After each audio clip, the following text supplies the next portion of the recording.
Hello friends, welcome back to Vijetha's kitchen. ఈరోజు మనము టమాటా బాత్ని ఎలా ప్రిపేర్ చేసుకోవాలో చూడబోతున్నాము. ఏముంది, రెగ్యులర్గా చేసుకునే ఉప్మాలో 2 టమాటాలు ఎక్కువ వేస్తే అదే టమాటా బాత్ అవుతుంది. ఇది మాకు కూడా తెలుసు, ఇందులో కొత్త ఏముందని మీరు అనుకుంటున్నారు కదా. కాదండి, ఏ రెసిపీ అయినా సరే వండే తీరు, మనం వేసే కొలతలతోనే రుచి అంతా ఆధారపడి ఉంటుంది. రెసిపీ ఎంత సింపుల్ అయినా సరే. ఈరోజు మనం అదే ప్రొసీజర్తో టేస్ట్గా టమాటా బాత్ని ఎలా చేయాలో తెలుసుకుందాము. ఈ రెసిపీని నేను చెప్పినట్లుగా చేయండి, ఖచ్చితంగా అందరికీ నచ్చి తీరుతుంది. ఇలా మార్నింగ్ బ్రేక్ఫాస్ట్లో తిన్నట్లయితే మనకి మంచి ఫిల్లింగ్గా కూడా ఉంటుందన్నమాట. ఇప్పుడు ఆలస్యం చేయకుండా ప్రొసీజర్లోకి వెళ్ళిపోదాము.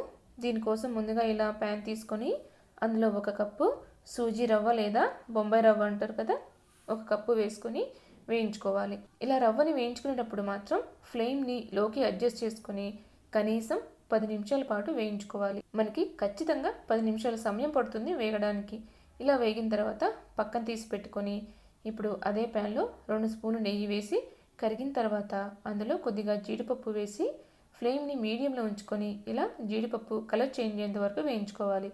ఇలా బ్రౌన్ కలర్ వచ్చిన తర్వాత ఒక బౌల్లో తీసి పక్కన పెట్టుకుందాము.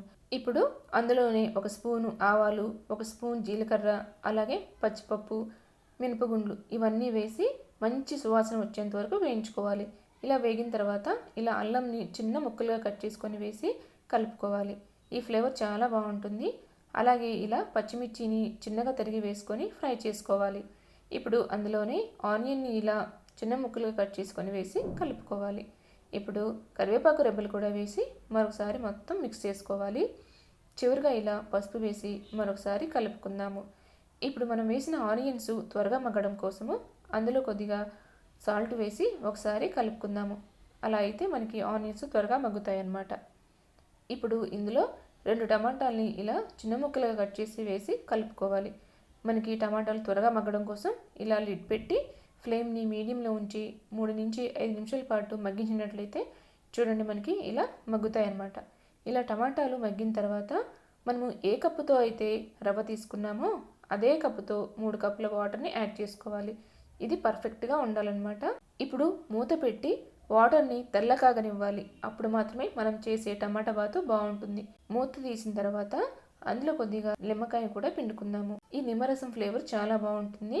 ఇలా నిమ్మరసం వేసి కలుపుకున్న తర్వాత మనకి ఆనియన్స్ వేసినప్పుడు కొద్దిగా సాల్ట్ వేసాం కదా, అక్కడ సరిపోలేదు అనుకుంటే ఇక్కడ సాల్ట్ చూసి అడ్జస్ట్ చేసుకొని వేసుకున్న తర్వాత మనం ముందుగానే వేయించి పెట్టుకున్నాం కదా రవ్వని, ఆ రవ్వని ఇలా కొద్దిగా మాత్రమే వేస్తూ కలుపుకోవాలి. ఒకేసారి వేసామనుకోండి ఉండలు కడుతుంది. చూసారు కదా, మనం నిదానంగా వేసుకొని కలుపుకోవడం వల్ల ఇలా ఉండలు లేకుండా పర్ఫెక్ట్గా వచ్చింది. ఇలా రవ్వ అంతా కలుపుకున్న తర్వాత ఫ్లేమ్ని మీడియంలో ఉంచుకొని 3 నిమిషాల పాటు మగ్గించాలి. చూడండి, మూత తీసిన తర్వాత మనకి పర్ఫెక్ట్గా రెడీ అయింది కదా. ఇప్పుడు మనము ముందుగానే వేయించి పెట్టుకున్న జీడిపప్పును వేసి కలుపుకోవాలి. జీడిపప్పుని మనము ఈ స్టేజ్లో వేయడం వల్ల తినేటప్పుడు క్రంచీగా ఉంటాయి. లేదా ముందుగానే వాటర్లో బాయిల్ చేసామనుకోండి మెత్తగా సాఫ్ట్గా ఉంటాయి అన్నమాట. అంతేనండి, మనకి ఎంతో రుచిగా ఉండే టమాటా బాతు రెడీ అయిపోయినట్లే.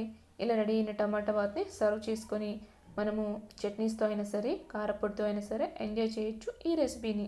చూసారు కదా, మీరు కూడా ఇదే ప్రొసీజర్తో ఫాలో అవ్వండి, మంచి రుచి వస్తుంది. ఇలా ప్రిపేర్ చేసుకున్న టమాటా బాత్ అయితే మనము ఈవినింగ్ రెగ్యులర్గా తినే డిన్నర్స్ కోరుకుంటున్నప్పుడు కూడా ప్రిపేర్ చేసుకోవచ్చు. చూసారు కదా, ఆలస్యం చేయకుండా మీరు కూడా ఈ రెసిపీని ట్రై చేసి మీకు ఎలా వచ్చిందో ఆ ఫీడ్బ్యాక్ని నాకు కామెంట్ బాక్స్లో చెప్పడం అస్సలు మర్చిపోవద్దు.